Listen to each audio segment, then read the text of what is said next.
안녕하세요. 엄마를 꼭 닮은 30대 딸입니다. 요즘 제가 가장 듣기 좋은 칭찬은 저희 엄마를 똑 닮았다는 말이에요. 가끔 엄마랑 나가면 그런 소리를 한두 번씩 듣곤 하는데 그때마다 참 기분이 좋습니다. 여러분들 중엔 그럼 딸이 엄마 닮지 누굴 닮겠냐고 생각하시겠지만 사실 전 엄마가 마음으로 낳은 딸이거든요. 그래도 전 세상에서 가장 사랑하는 사람으로 언제나 저희 엄마를 얘기하곤 합니다. 이 나이까지도 여전히 엄마 바라기인 제 이야기 들려드릴게요. 우선 저희 친부모님은 제가 아주 어릴 때부터 사이가 정말 좋지 않았어요. 엄마는 항상 일로 바쁘셨고 심지어 제가 초등학생이 될 때까지 학교에 단 한 번도 찾아오지 않았거든요. 그때 당시 엄마는 술집을 운영하고 계셨는데요. 다행히 유흥주점 같은 곳은 아니긴 했어도 소주와 맥주 팔다 보니 엄마도 자연스레 술을 즐기셨답니다. 그러다 보니 사건 사고도 정말 많았고요. 엄만 술만 들어가면 아빠에게 행패 부리고 온 동네가 떠나가라 소리를 지르곤 했습니다. 당신 나한테 해준 게 뭐가 있어? 내가 이 고생해서 술이나 팔고 돈 벌어오면 고마운 줄 알아야지. 엄만 잔뜩 술에 취해선 거실에 있는 물건들을 집어던지며 소리를 질렀고 아빤 그런 엄마를 보며 똑같이 화를 내셨어요. 제발 애들 앞에서 이러지 말자고 했지. 그만 좀 해. 이게 뭐 하는 짓이야? 이럴 거면 술집이고 나발이고 다 때려쳐. 그렇게 두 분의 싸움은 매일 격해져 갔고 엄만 점점 더 술에 의존하셨어요. 심지어 장사를 할 수 없을 정도로 술을 드시는 날도 많았답니다. 이런 날이 계속되다 보니 아빤 더는 버티지 못하고 엄마 이혼을 결정하셨죠. 너나 나나 더는 서로한테 추한 걸 보이지 말고 그냥 갈라서자. 갈라서. 차, 그럼 누가 무서울 줄 알고? 내가 먼저 헤어지자고 하려고 했어. 왜 이래? 난 애들 죽어도 못 키우니까 당신이 키우든지 말든지. 그 어린 나이에 제가 기억하는 엄마의 마지막 모습은 너무나 냉정했습니다. 엄만 오빠절 한 번도 돌아보지 않고 집을 떠나버렸거든요. 엄마가 떠나던 날 오빠는 울면서 엄마 바지가랑이를 붙잡았지만 엄만 차갑게 그 손을 뿌리쳤습니다. 이건나 너희도 이제 다 컸으니까 아빠랑 잘 살아. 이 엄만 죽었다고 생각하고 다신 찾지 말고. 그렇게 엄마가 사라지고 난 뒤 아빤 홀로 저희 남매 키우며 고생을 참 많이 하셨어요. 엄만 나중에 재혼을 하셔서 그 뒤로 얼굴 한번 보지 못했고요. 저흰 괜히 아빠가 가여 별다른 투정 한번 부리지 못했습니다. 그러다 제가 5학년이 되던 해 아빠가 재혼을 하신다는 겁니다. 그때가 엄마가 떠나고 4년쯤 흐른 뒤였죠. 어느 날 저녁 아빤 저희 남매를 앉혀두고 조심스럽게 말을 꺼내셨어요. 얘들아, 아빠가 너희에게 해줄 말이 있어. 앞으로 너희를 엄마처럼 챙겨줄 분이 오실 거란다. 오빠 전 아무 말 없이 고개를 숙인 채 아빠의 말을 듣고 있었답니다. 4년 만에 다시 집안에 엄마라는 존재가 생긴다는 게 낯설기도 했고 조금은 무섭기도 했거든요. 저희가 계속 아무 말이 없자 아빤 저희 눈치를 살피며 말을 이어갔습니다. 너희한테 갑작스럽다는 거 잘 알아. 그래도 이 아빠 믿고 한 번만 너희들 마음을 열어주면 안 되겠니? 새어머니로 오실 분 정말 좋은 사람이야. 하지만 아빠가 아무리 말씀을 잘해주셔도 새로운 가족이 생긴다는 소식에 집안에 묘하게 어색한 기류만 흘러왔습니다. 왜냐면 제가 겪은 엄마란 존재는 늘 술 냄새만 풍기고 짜증만 내던 사람이었으니까요. 그러니 지금도 잘 지내고 있는데 굳이 엄마가 왜 필요할까 싶기도 했습니다. 하지만 제 의지와 달리 얼마 후 아빤 아빠가 재혼할 뿐이라며 새엄마를 집에 데려오셨어요. 전 그날을 아직도 잊지 못합니다. 집으로 들어서는 낯선 여자를 보는데 가슴이 무지 두근거리고 무서웠거든요. 그래서 아빠가 제 손을 끌어 새엄마 앞으로 세우려고 하셨지만 전 필사적으로 아빠의 등 뒤로 숨어 옷자락만 붙잡고 있었네요. 아, 얘가 왜 이래? 아, 유영아, 인사드려야지. 앞으로 너희들 엄마 되실 분이야. 아빠가 부드럽게 말씀하셨지만 전 바닥만 뚫어지게 쳐다보며 절대로 눈을 마주치지 않았어요. 엄마란 이름은 그저 절 잔뜩 움츠러들게 했거든요. 하지만 새엄만 그런 제 태도에 당황하거나 기분 나빠하지 않으셨어요. 오히려 제 키에 맞춰 무릎을 굽히고 앉아 다정한 눈빛으로 절 바라보셨죠. 안녕? 반가워. 네 이름이 유영이야? 이름이 정말 예쁘구나. 앞으로 아줌마랑 친하게 잘 지내보자. 그러면서 새엄만 가방에서 예쁘게 포장된 인형과 제가 평소에 정말 좋아하던 과자 꾸러미를 쥐어주시더라고요. 그래도 제가 아빠 뒤에서 나오지 않자 새엄만 억지로 절 끌어내려 하지 않고 선물을 조용히 제 근처에 놓아주셨답니다. 아직 많이 어색하지? 억지로 애쓰지 않아도 돼. 아줌마가 우리 유영이 마음 열 때까지 기다릴게.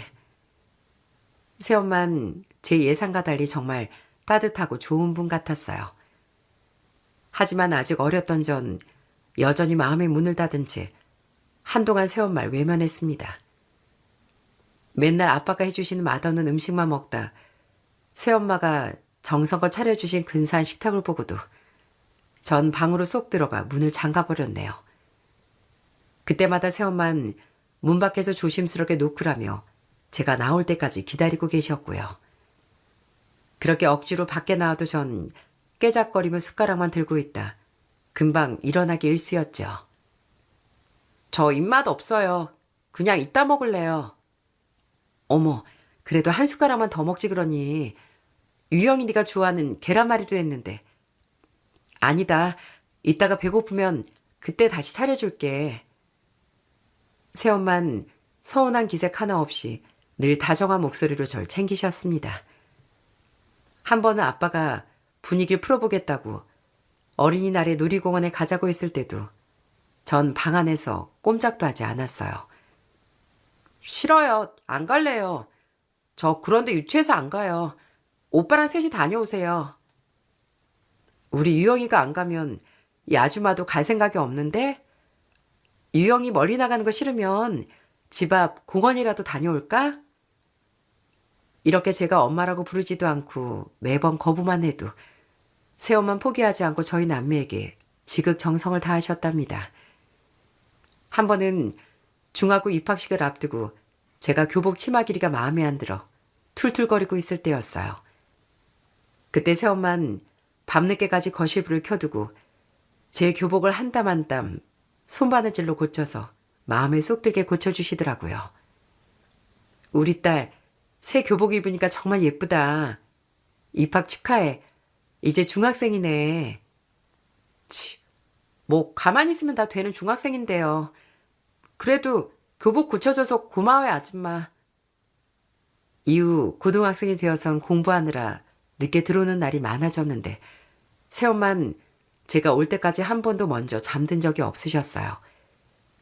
어느 날은 야잘 마치고 밤 11시가 넘어 집에 갔는데 식탁 위에 따뜻한 유자차와 함께 작은 쪽지가 놓여 있는 겁니다. 요즘 공부하느라 지치고 힘들지? 아빠랑 엄마는 항상 너 응원하고 있어. 사랑한다 우리 딸. 그때 처음 느껴본 진짜 엄마의 사랑에 전 참아왔던 눈물이 흘렀습니다. 친엄마에게서 단 한 번도 느껴보지 못했던 무조건적인 사랑이 바로 이런 거구나 싶어 그렇게 한참을 울었던 것 같아요. 그렇게 오랜 시간이 흘렀지만 전 드디어 새엄마에게 마음의 문을 열기 시작했습니다. 하루는 제가 고등학교 방학 때 잠깐 동네 빵집에서 아르바이트를 한 적이 있었네요. 그때 새엄마가 절 데리러 빵집에 오셨더라고요. 점장님은 웬 중년 여성분이 계속 입구에 서 계시니까 제게 슬쩍 누구시냐고 물었습니다. 그때 전 처음으로 새엄마를 이렇게 소개했어요. 아, 저희 엄마세요. 저 아르바이트 끝나면 같이 가려고 데리러 오셨어요. 사실 그건 저도 모르게 새어나온 말이었습니다. 그전까진 굿 죽어도 아줌마라 부르고 있었는데 밖에서 절 기다리고 있는 새엄마 뒷모습을 보니 저절로 엄마라고 부르고 싶더라고요. 그렇게 조금 뒤 아르바이트가 끝나고 전 거침없이 엄마에게 달려갔습니다. 오래 기다리셨죠? 오늘 점장님이 좀 일찍 끝내주셨어요. 우리 집 가는 길에 시장도 보고 가요, 엄마. 엄마? 지금 엄마라고 한 거야? 그래, 유영아, 우리 딸. 가는 길에 너 좋아하는 떡볶이랑 순대도 사가지고 가자. 엄마가 다 사줄게.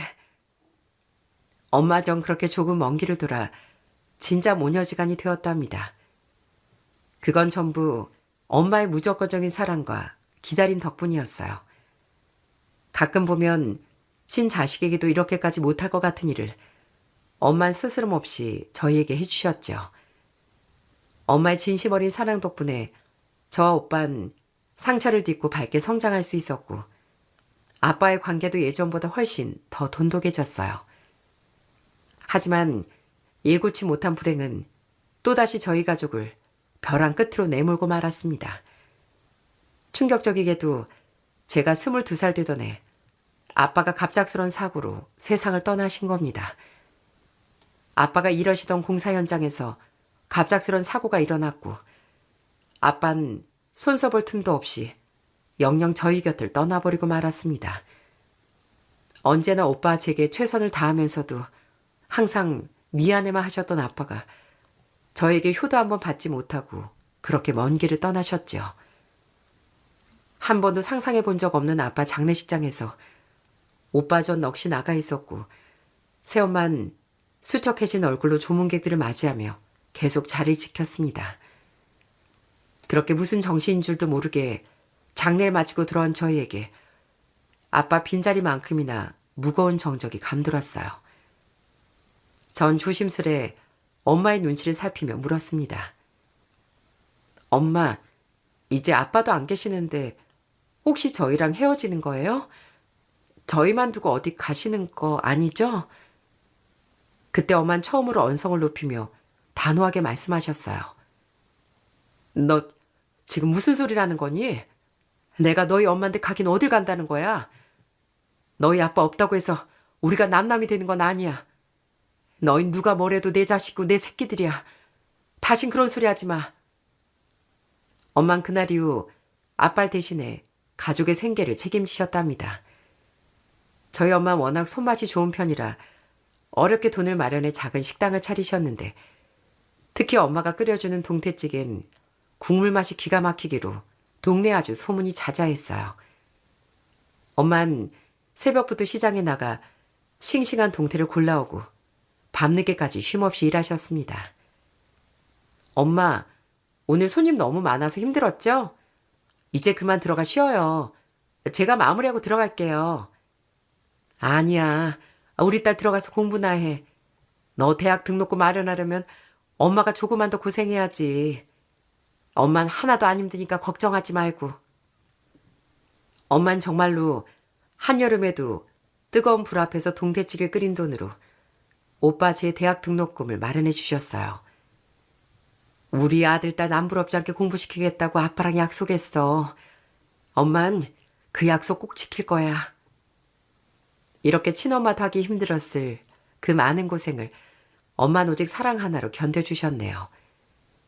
아빠가 계시지 않는 빈자리마저 엄만 수많은 희생으로 가득 채워주셨어요. 저희 남매는 그런 엄마를 보며 세상과 어떤 부모 자식보다 더 끈끈하고 깊은 정을 나누는 진짜 가족이 되었답니다. 그 이후로도 엄마가 밤낮 없이 동태찌개 끓여가며 고생하신 덕분에 오빠 전 무사히 대학교를 졸업하고 번듯한 직장인이 됐습니다. 그러다 어느덧 나이를 먹어 30대가 되었고요. 저희가 자리를 잡고 나이를 먹으니 주변에서 만날 때마다 그렇게 결혼 이야기를 꺼내더라고요. 아이고, 그 집 아들, 딸은 아직 시집장가 안 갔네요. 어머니 혼자 계신 거 알면 얼른들 결혼해야지. 그러게요. 우리 예쁜 아들, 딸이 언제쯤 좋은 소식을 들려주려나? 이제 시집장가 갈 때도 됐는데 말이죠. 그렇게 동네 어른들이 결혼 얘기를 물으실 때마다 엄만 그저 빙그레 웃기만 하셨네요. 그러던 중 저희 오빠가 32이라는 좋은 나이에 드디어 장가 가게 됐습니다. 오빠 결혼한 새언니는 정말 마음씨가 비단결 같은 좋은 사람이었어요. 처음 인사 온 날부터 새언니는 엄마의 거친 손을 잡아들이며 진심 어린 말을 건넸습니다. 어머님, 그동안 고생 많으셨어요. 저희가 앞으로 어머님 편안하게 모실게요. 새언니와는 이야기가 잘 되는지 오빠가 앞으로 엄마를 모시고 살고 싶다고 하더라고요. 엄만 처음엔 어떻게 그러겠냐고 계속 합가를 거절하셨죠. 하지만 그때 새언니가 더 적극적으로 나서더라고요. 어머님, 저희 정말 오랫동안 신중하게 고민했어요. 그런데 저도 어머님과 함께 살면서 정도도 빨리 붙이고 싶고 무엇보다 어머님 혼자 계시게 하는 게 더 마음 불편해요. 그러니까 어머님 싫으신 거 아니면 저에게 효도할 기회를 주세요. 새언니는 저희 엄마를 정말 친엄마처럼 잘 따랐습니다. 주말이면 엄마 모시고 쇼핑도 가고 맛있는 것도 먹으러 다니며 엄마의 새로운 활력소가 되어주었죠. 언젠가 엄마가 식당 일을 오래 하셔서 무릎이 안 좋으셨을 때가 있는데 새언니가 퇴근하자마자 약국에 들러 파스를 사들고 와 거실에 앉아 계신 엄마 무릎을 정성껏 주물러 드리더라고요. 어머님, 무릎 많이 아프시죠? 제가 매일 저녁마다 이렇게 주물러 드릴 테니까 식당일 이제 조금만 줄이세요. 저랑 병원도 같이 가보시고요. 어머님 아프시면 제 마음이 더 아파요. 아유, 새아가, 너도 힘들게 일하고 있는데 괜히 네 고생시키는 것 같아 미안해서 어쩌니. 근데 난 정말 괜찮어. 너도 피곤할 텐데 얼른 들어가 쉬거라. 엄마 미안해하면서도 새언니의 다정한 손길에 내심 기분이 좋아 보이시더군요. 새언니는 성격이 참 살갑기도 해 엄마에게 이런저런 요리법을 알려달라고 조르기도 했습니다. 가끔 주방에 둘이 나란히 서서 동태찌개 끓이는 뒷모습을 보고 있으면 누가 고부 사이라 믿겠나 싶을 정도로 다정해 보이는 거 있죠? 우와, 어머님 알려주신 대로 끓였더니 동태찌개 맛이 진짜 예술이네요. 이제 저도 어머님 솜씨에 반의 반이라도 따라잡은 거 맞죠? 아유, 그럼. 네가 나보다 훨씬 맛있게 잘 끓이는 것 같구나. 내가 요즘 우리 며느리한테 이것저것 알려주는 재미로 산다니까. 이렇게 오빠, 새언니, 그리고 엄마가 서로를 아끼며 알콩달콩 지내는 모습은 제가 봐도 정말 부러울 정도로 아름다운 광경이었네요. 그렇게 별다른 문제 없이 3년 정도의 시간이 더 흘렀을까요? 드디어 저에게도 인연이 찾아왔습니다. 지인의 소개로 만나게 된 남자친구는 대기업에 다니는 성실한 사람이었어요. 저 또한 대기업은 아니었지만 탄탄한 중견기업에 다니며 제 앞가림을 하고 있어 저희는 서로의 일과 가치관을 존중하며 예쁜 사랑을 키워갔죠. 저희 시댁은 넘치지도 부족하지도 않은 중산층 가정이었는데 처음 인사드리는 자리에서도 절 무척 반갑게 맞아주시더라고요. 아이고, 우리 새아기 정말 곱다, 고와. 우리 아들이 아주 안목이 높네. 이렇게 참한 색시를 다 데려오고 말이야. 시부모님은 저희 앞날을 진심으로 축복해 주셨고 결혼을 준비하면서 신혼집까지 흔쾌히 마련해 주셨답니다. 그 덕분에 저희는 큰 걱정 없이 새로운 인생의 출발선에 설 수 있었고요. 신혼 때만 해도 남편 역시 정말 밝고 유쾌한 사람이었어요. 퇴근하고 집에 돌아오면 항상 현관문 앞에서부터 웃긴 춤을 추거나 농담을 던지며 절 그렇게 웃게 해줬다니까요. 여보, 오늘 회사에서 진짜 웃긴 일 있었어. 한번 들어봐. 오늘 김 부장이 말이야. 일하다 글쎄 잠깐 졸았는데. 남편은 저녁 식사를 하는 내내 밖에서 있었던 시시콜콜한 이야기들을 신나게 들려주곤 했어요. 가끔 제가 조금이라도 기분이 안 좋아 보이면 어느새 곁으로 다가 애교를 부리는 다정한 남자였죠. 아유, 우리 마누라 오늘 누가 힘들게 했어? 이 남편이 다 혼내준다. 누가 내 사랑하는 각시를 이렇게 짜증나게 했을까? 남편의 밝은 웃음소리와 입담 덕분에 저희 신혼집에 늘 생기가 넘쳤습니다. 주말이면 남편은 절 데리고 맛집을 찾아다니거나 근처 공원으로 나들이 가며 저에게 최고의 행복을 선물해 주려고 애썼고요. 저흰 그렇게 서로를 바라보는 것만으로도 세상 모든 걸 다 가진 것처럼 행복한 신혼생활을 보냈습니다. 그렇게 또 몇 년이 흘렀을까요? 드디어 저희에게도 눈에 넣어도 아프지 않을 예쁜 공주님이 태어났습니다. 하지만 아이를 만난 기쁨도 잠시, 저에겐 산후 우울증이라는 불청객이 찾아오고 말았어요. 처음엔 단순히 잠이 부족해 그런 줄 알았는데 시간이 갈수록 증상이 더 심해지는 겁니다. 이유 없이 막 눈물이 쏟아지고 아이가 울면 같이 울고 싶거나 아예 아무런 감정이 느껴지지 않는 무기력증에 빠져버리곤 했죠. 그러다 집안일에도 아예 손도 대지 못했고 끼니를 챙기는 것조차 버거워 종일 어두운 방 안에 웅크리고 앉아있기도 했고요. 그런데 제 상태를 전해들은 엄마가 그 길로 저희 집으로 달려오셨더라고요. 엄만 식당 일로 바쁘신 와중에도 매일같이 저희 집에 들러 저와 아이를 돌봐주셨어요. 제가 우울에 빠져 일어나지 못할 때 엄만 정성껏 미역국 끓여 직접 먹여주기까지 하셨습니다. 우리 딸 힘들어도 한 숟가락만 먹자. 그래야 기운 차려서 아이도 돌보지.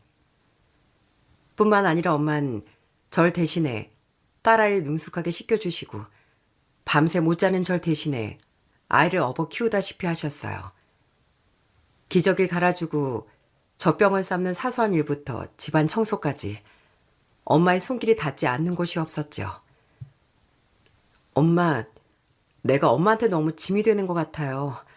미안해요. 나도 힘내보려고 하는데 잘 안 되네. 짐이라니. 그런 소리 하지 마. 너 힘들 때 엄마가 옆에 있어야지. 엄마는 우리 딸이 다시 웃는 모습 보는 게 소원이란다. 남편 역시 저희 엄마의 지극정성을 알고 항상 죄송하고 미안해했습니다.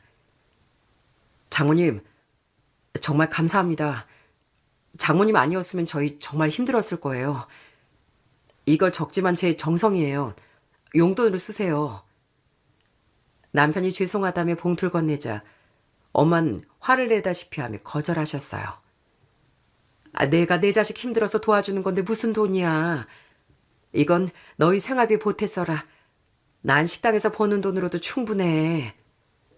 엄마가 한사코 거절하시니 남편은 엄마가 집에 돌아가실 때 엄마 가방 깊숙한 곳에 몰래 봉투를 넣어두곤 했습니다. 그마저도 들키는 날엔 바로 혼이 났지만요. 그렇게 엄마의 눈물겨운 정성과 사랑 덕분에 아이가 어린이집에 다닐 때쯤 전 육아휴직을 마치고 다시 회사로 복귀할 수 있었어요. 저희 엄마가 없었다면 결코 불가능했을 일이었죠. 다시 커리어 우먼으로 돌아간 절 보며 엄마는 마치 당신 일처럼 기뻐하셨답니다. 우리 딸 고생 많았어. 잘 이겨내줘서 고맙다. 이제 회사 일도 육아도 엄마가 도와줄 테니까 씩씩하게 잘해보자. 복귀 첫날 엄마의 든든한 응원을 받으며 회사를 향하는 제 발걸음은 그 어느 때보다 가벼웠습니다. 엄만 여전히 식당 일을 하시면서도 제가 바쁠 때마다 기꺼이 아이를 봐주러 달려오시는 제 인생의 가장 든든한 버팀목이자 진짜 엄마였어요. 그렇게 또 아이를 키우며 살다 보니 2년이 또 훌쩍 지나 있었고 서서히 생활의 안정을 찾아가는 것 같았습니다. 하지만 뜻밖의 곳에서 조금씩 균열이 생기기 시작했어요. 늘 밝고 다정했던 남편이 어느 순간부터 주말마다 밖으로 나도는 날이 많아진 겁니다. 남편은 평소에도 워낙 운동을 좋아했는데 특히 겨울엔 스키 타는데 완전 빠져 살았거든요. 전 스키를 전혀 타지 못해 남편은 늘 친구들과 어울려 강원도로 향했습니다. 그런데 그 무렵엔 유독 자주 스키를 탄다고 나서는 겁니다.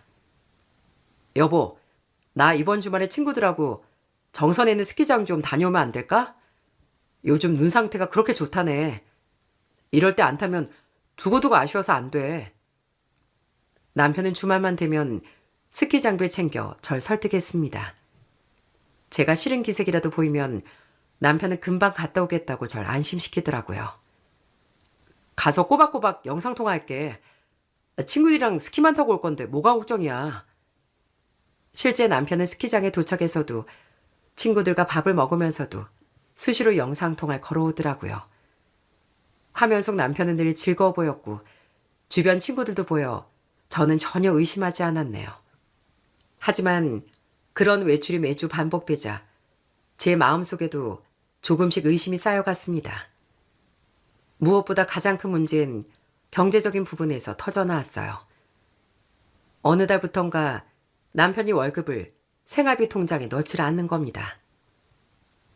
여보, 이번 달 월급 들어왔을 텐데 왜 아직 소식이 없어? 우리 카드값도 내야 하고 생활비도 써야 하잖아. 제 물음에 남편은 평소와 달리 시선을 피하며 말을 더듬더라고요. 아, 그거 친구가 갑자기 급하다고 해서 좀 빌려줬어. 다음 달에 꼭 채워넣을게. 처음엔 그럴 수 있다고 생각했는데 그런 일은 다음 달에도 그 다음 달에도 계속됐어요. 핑계는 점점 더 다양해지고 뻔뻔해졌죠. 여보, 이번에 본가에 좀 일이 생겼어. 부모님이 갑자기 큰돈이 필요하다고 해서 당분간 월급을 좀 그쪽에 보내드려야 할 것 같아. 우리 부모님 집까지 해주셨는데 사정 힘들다고 하시니까 내가 모른 척 할 수도 없잖아. 저도 물론 시댁에서 신혼집을 마련해 주셨으니 꾹 참고 이해하려고 노력했네요. 하지만 그런 상황이 반복될수록 제 속은 타들어만 갔습니다.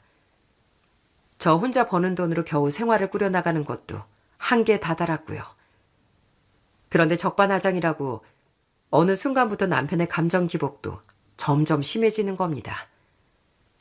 평소엔 이유 없이 화를 내며 씩씩거리다가도 어느 날은 거실에서 혼자 술을 마시며 낄낄거리고 웃기도 하는 거 있죠?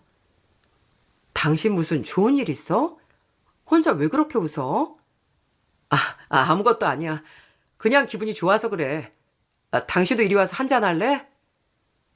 남편은 마치 제정신이 아닌 사람처럼 혼자 들떠 있다가도 다음 날이 되면 세상 망한 것처럼 시무룩해져 있더라고요. 그리고 남편의 이상 행동은 거기서 끝이 아니었어요. 어느 평일날 아침 출근 준비를 서두르는 저와 달리 남편은 느긋하게 거실 소파에 누워 TV를 보고 있는 겁니다. 당신 오늘 평일인데 왜 출근 안 해? 그러다 지각하겠다. 내가 말 안 했나? 나 휴가 썼어. 회사 생활이 너무 지겹기도 하고 내 진로를 좀 진지하게 고민해봐야 할 것 같아서. 남편은 대수롭지 않게 대답했지만 전 가슴이 덜컥 내려앉았습니다. 남편의 직장은 다들 들어가고 싶어하는 대기업이었고 그런 곳을 그저 지겹다는 이유로 휴가를 낸다는 게 도무지 이해되지 않았거든요. 휴가를 냈다고? 대체 무슨 일인데 그래? 당신 회사가 쉽게 들어갈 수 있는 것도 아니고 지금 시기가 어느 때인데 갑자기 진로 고민을 해. 제가 답답한 마음에 언성을 좀 높이자 남편은 갑자기 표정을 싹 바꾸며 절 무섭게 노려보더라고요. 당신 내 회사 대신 다녀줘? 내가 다니는 거잖아. 내가 싫다는데 왜 이래라 저래라 하는 거야? 짜증나게. 심지어 안방으로 들어가 문을 쾅 닫아버리는 거 있죠? 그러더니 며칠 뒤도 짐을 챙기며 황당한 소리를 늘어놓더라고요. 나 3박 4일로 해외 좀 다녀올게.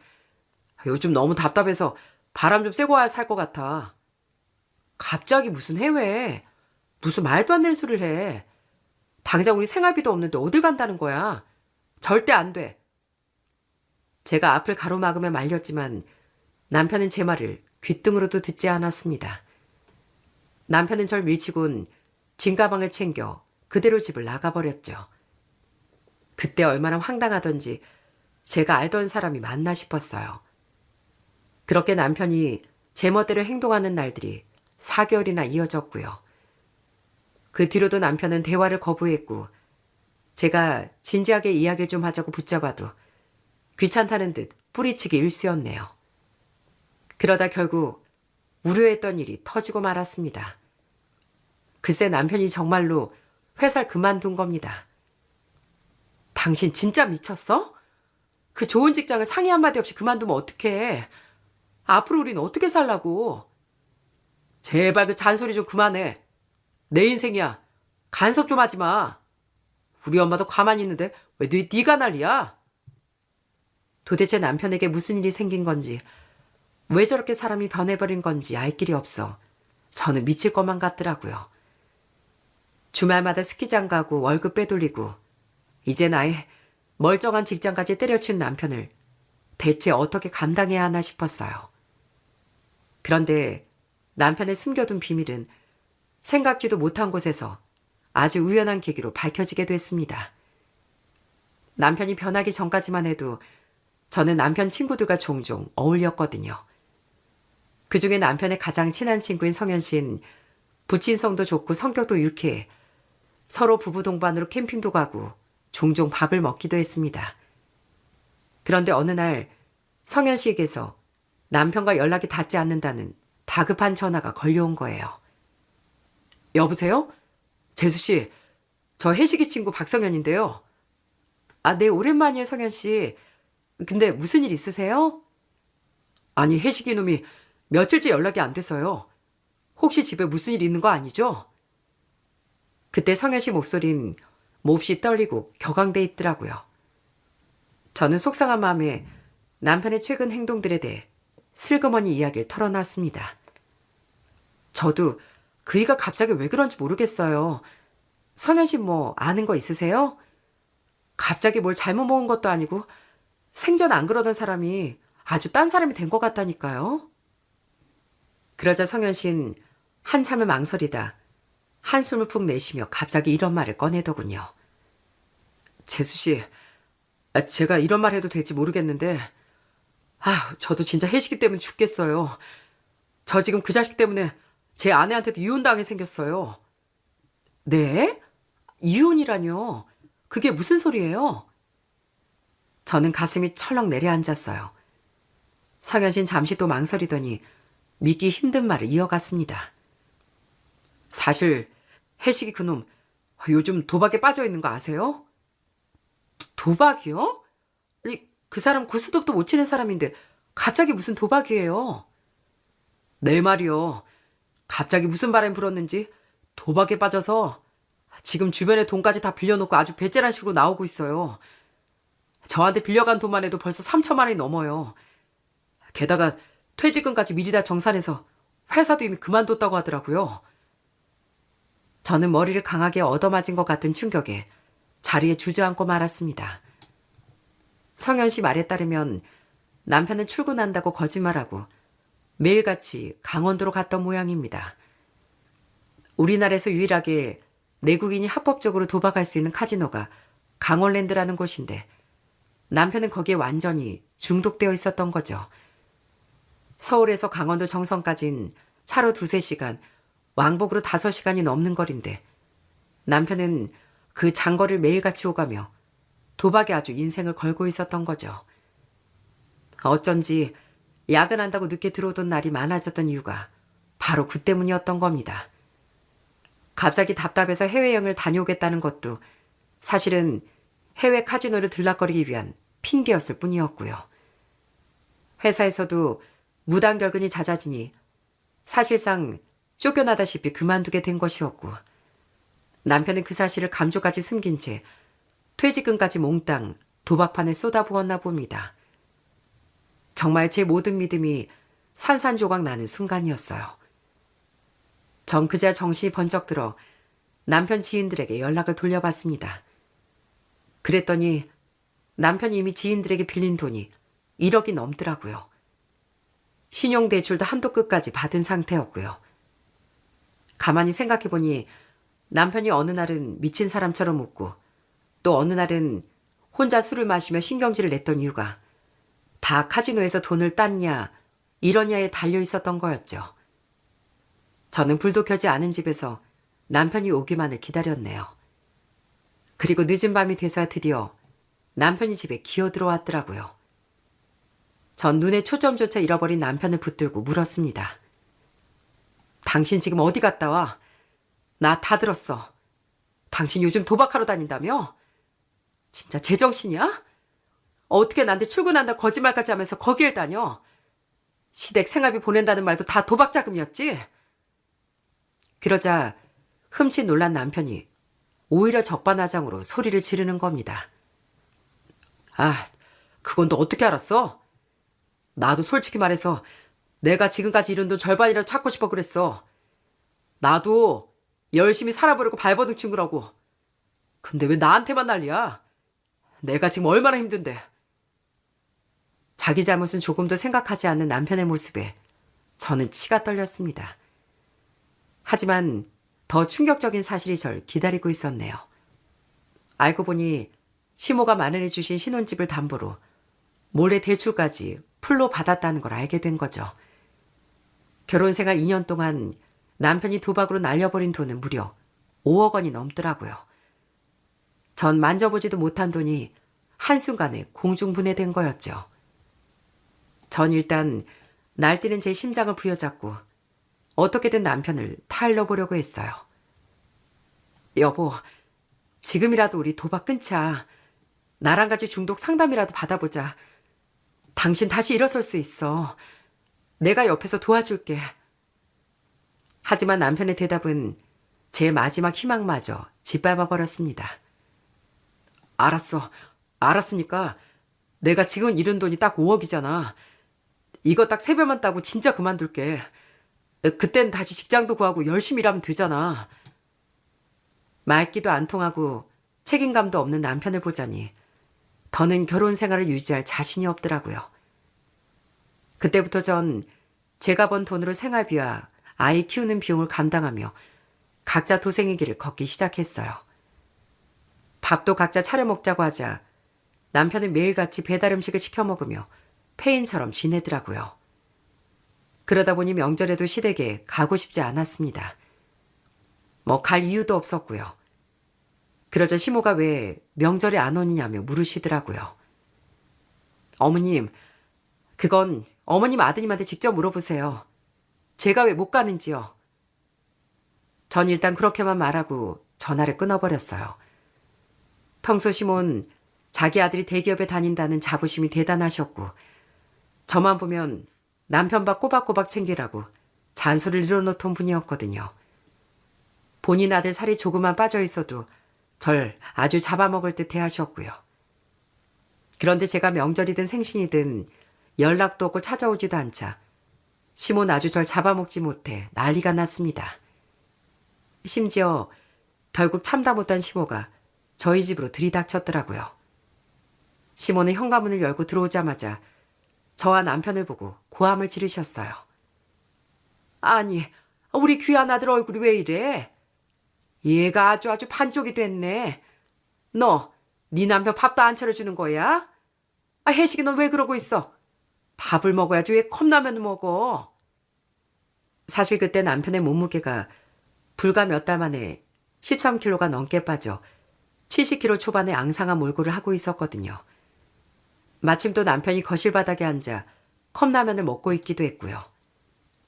엄마, 말도 마세요. 이제 저 사람 밥도 안 차려줘요. 자기 것만 챙겨 먹고 저 맨날 굶겨서 맨날 이렇게 라면 끓여 먹고 있잖아요. 남편은 뻔뻔하게 거짓말을 하며 시모에게 우는 소리를 했고 시몬 눈이 뒤집혀선 절 몰아세웠습니다. 야, 너 이게 어떻게 된 거야? 빨리 변명해봐. 왜 멀쩡한 내 아들 이 지경으로 만든 거냐고? 어머님, 제가 밥을 차려줄 만한 상황이야 차려주죠. 어머님 잘난 아들이 대체 밖에서 무슨 짓 하고 다니는지 아세요? 하지만 시몬 제 얘긴 들으려 하지도 않고 제 말이 끝나기도 전에 소리부터 지르는 겁니다. 닥쳐, 이 싹수가 노란 것 같으니라고. 내 아들이 대기업 다니며 돈 벌어오니까 아주 배가 불렀지? 어디서 시애미가 묻는데 말대답이야? 어머님 아무것도 모르면서 저한테 그런 말씀하지 마세요. 저도 지금 최대한 참고 있는 거거든요. 내가 뭘 몰라? 내가 신혼집도 해주고 이렇게 살게 해줬더니만 이것이 아주 배가 불렀네. 옆에서 그 말을 듣고 있자니 헛웃음조차 나오지 않더라고요.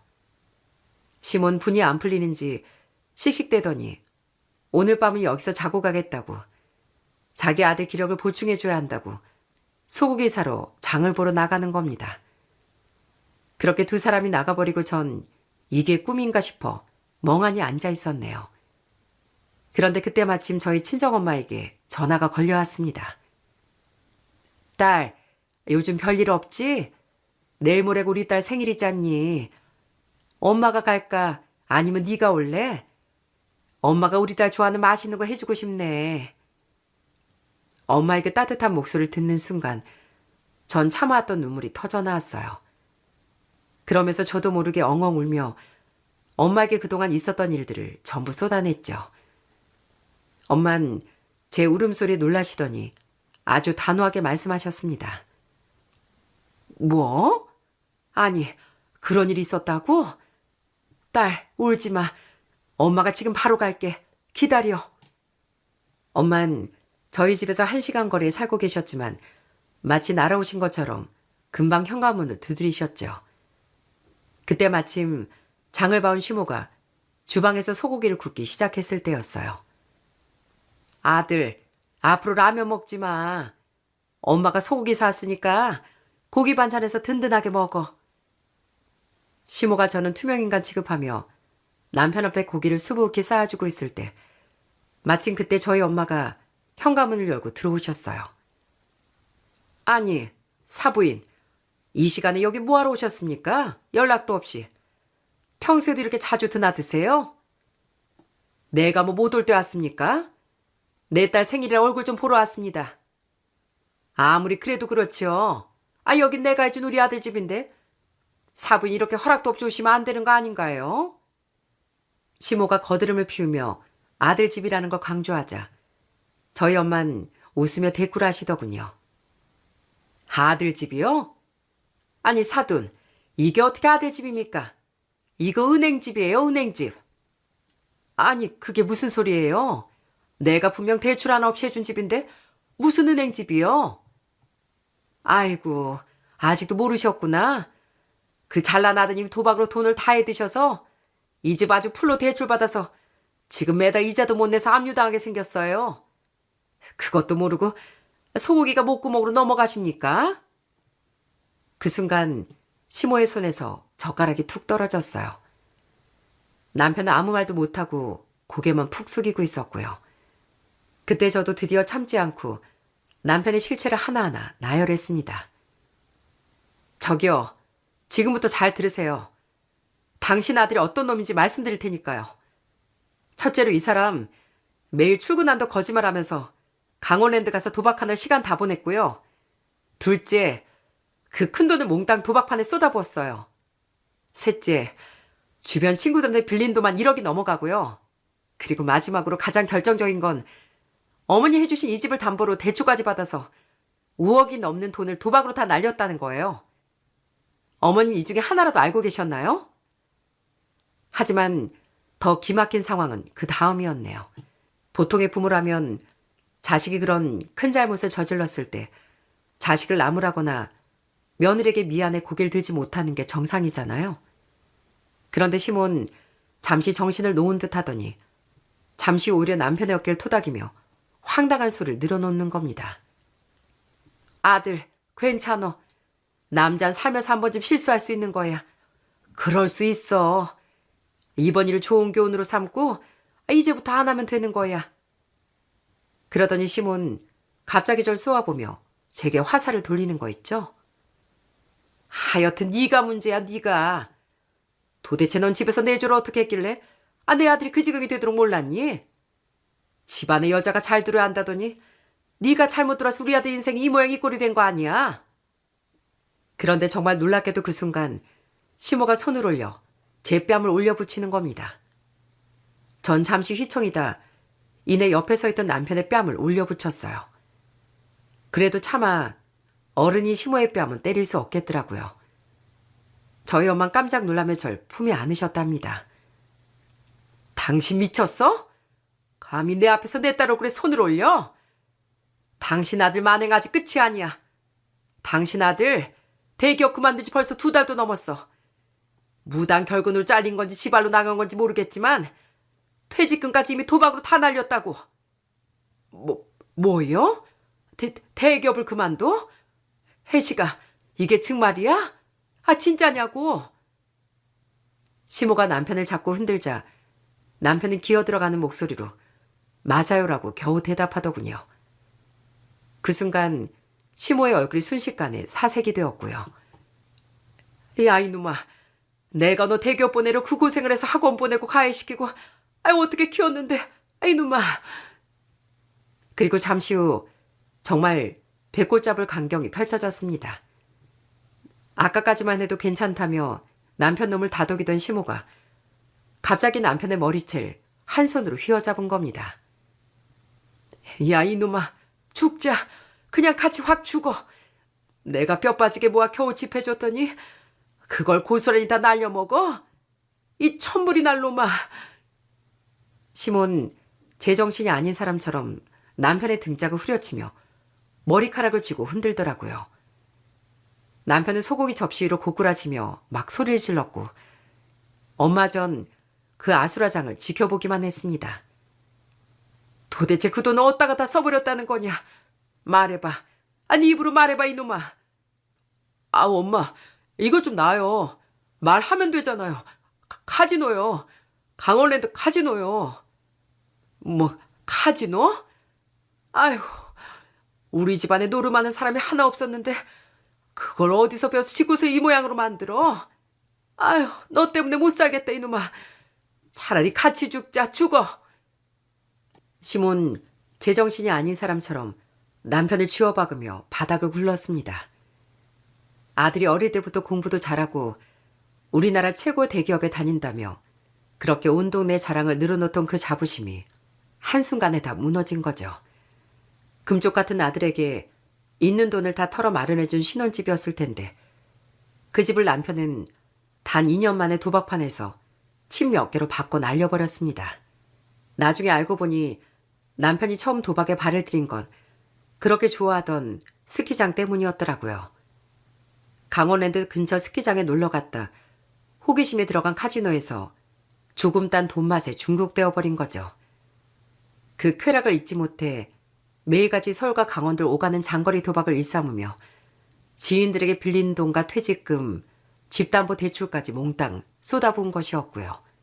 저희 엄만 정말 웃기지도 않는 두 모자가 난리 부리는 걸 한동안 지켜보시다 제 손을 꽉 잡으며 단호하게 말씀하시더군요. 딸, 너 얼른 짐 싸. 이런 쓰레기 같은 집구석에 단 1분도 더 있을 필요 없다. 얼른 가자. 엄마, 나 이혼할 거예요. 다신 이 사람 얼굴 보고 싶지 않아요. 제 대답에 엄마는 고개를 끄덕이며 남편을 향해 무서운 경고를 알리셨답니다. 자네, 들었지? 오늘부로 내 딸은 너랑 이혼이야. 그러니 앞으로 연락할 생각도 하지 말고 나도 다시 사이라고 부를 일도 없을 거야. 그러니 당장 이혼 소리에 당장 도장 찍어. 안 찍으면 너만 피곤해지는 게 아닐 줄 알아. 나 내 자식을 위해서 못할 게 없는 사람이야. 남편은 그제야 사태의 심각성을 느꼈는지 제 바지가랑을 붙잡고 눈물을 흘리며 빌기 시작하더라고요. 여보, 내가 미안해. 진짜 마지막으로 딱 한 번만 용서해주면 안 될까? 내가 그 돈 다 갚을게. 도박도 당장 끊을게. 시모 또한 낯짝도 두껍게 순식간에 태도를 바꾸는 겁니다. 어머마, 내가 우리 아들이 그런 놈인 줄 정말 몰랐다. 내가 대신 사과하마. 네가 한 번만 이해해주면 안 되겠니? 내가 어떻게 우리 아들 용서해주겠니? 전 구두를 한껏 비웃으며 시모의 손을 뿌리쳤습니다. 어머님, 진심이세요? 정 그러시다면 제 명의로 된 34평짜리 아파트 한 채 지금 당장 매매를 해오세요. 그럼 저도 생각해 볼게요. 뭐라고? 내가 당장 돈이 어디 있다고. 돈이 없으세요? 그럼 제가 여기 있을 이유도 없죠. 저한테 선택권이 있는데 제가 왜 이런 지옥에 남겠어요? 아줌마, 자기 자식 귀하면 남의 귀한 딸 자식 귀한 줄도 아셨어야죠. 감히 나한테 손을 올리고 저희 엄마까지 욕보여요? 어디 딴 데 가서 그런 짓 하지 마세요. 진짜 천벌받아요. 요즘 같은 세상에 그런 짓 하면 새우랑 차는 거예요. 아시겠어요? 전 시모를 아줌마라 부르며 그동안 쌓인 울분을 한 번에 쏟아냈습니다. 시모의 얼굴이 벌겋게 달아올랐지만 전 아랑곳하지 않고 바로 짐을 챙겨 집을 나왔죠. 그렇게 결국 이혼 도장을 찍고 난 뒤에도 그놈은 도박을 끊지 못했습니다. 시부모님의 노후자금과 은퇴자금까지 거짓말로 빼돌려 모두 탕진했고 그 집안은 결국 풍비박산이 났다고 하더라고요. 집안에 노름하는 사람 하나만 있어도 온 집안이 망한다는 옛 어른들의 말씀이 하나 틀린 게 없더군요. 다행히 전 하루라도 빨리 발을 뺀 덕분에 신용등급과 인생을 지킬 수 있었답니다. 아마 그 인간과 계속 살았더라면 저한테 대출을 받아달라거나 친정에 가서 돈을 빌려오라는 파렴치 한 소리를 들으며 살았겠죠. 물론 지금도 가끔 그놈이 우는 소리를 하며 제게 전화를 하긴 합니다. 여보, 이러다 나 진짜 소리 소문 없이 어디로 팔려갈지도 몰라. 그러니까 사람 목숨 하나 구한다고 생각하고 나 좀 도와주면 안 될까? 야, 너야말로 내 인생 좀 구해줘라 제발. 너 때문에 죄 없는 나까지 피해를 봐야겠니? 제발 내 인생 좀 그만 망쳐. 진짜 경찰 한번 불러줘? 저는 더는 바보처럼 당하고 있지만은 않습니다. 안 그래도 돈 때문에 이 사람 저 사람한테 쫓겨다니는 그놈은 제가 경찰 얘기만 꺼내도 벌벌 떨며 전화를 끊더라고요. 그 모든 일이 지나고 요즘 전 친정집에서 엄마가 해준 따뜻한 밥을 먹으며 평화로운 일상을 되찾았습니다. 든든한 우리 오빠 천사 같은 새언니가 제 아픔을 자기 일처럼 아파해주고 어린 제 딸을 친자식처럼 보듬어주는 덕분에 마음이 한결 가벼워졌네요. 역시 힘들 때 곁을 지켜주는 건 가족뿐이라는 생각이 듭니다. 비록 제 앞에 이혼녀라는 꼬리표가 붙었지만 그런 것과는 상관없이 앞으로 더 당당하게 제 인생을 살아가려고 합니다. 여러분도 혹시 주변에 도박에 빠진 사람이 있다면 가족이란 이름으로 무조건 참거나 절대 돈을 빌려주지 마세요. 그건 도와주는 게 아니라 그 사람을 더 깊은 수렁으로 밀어넣는 일이니까요. 그런 사람일수록 단호하게 끊어내는 것이 본인과 그 사람을 모두 살리는 길이라는 걸 꼭 잊지 마셨으면 좋겠습니다. 부디 저 같은 일 겪는 분들이 더는 없길 바라며 이 사연을 듣는 모든 분들에게 좋은 일만 가득하길 진심으로 응원하겠습니다. 들어주셔서 감사합니다.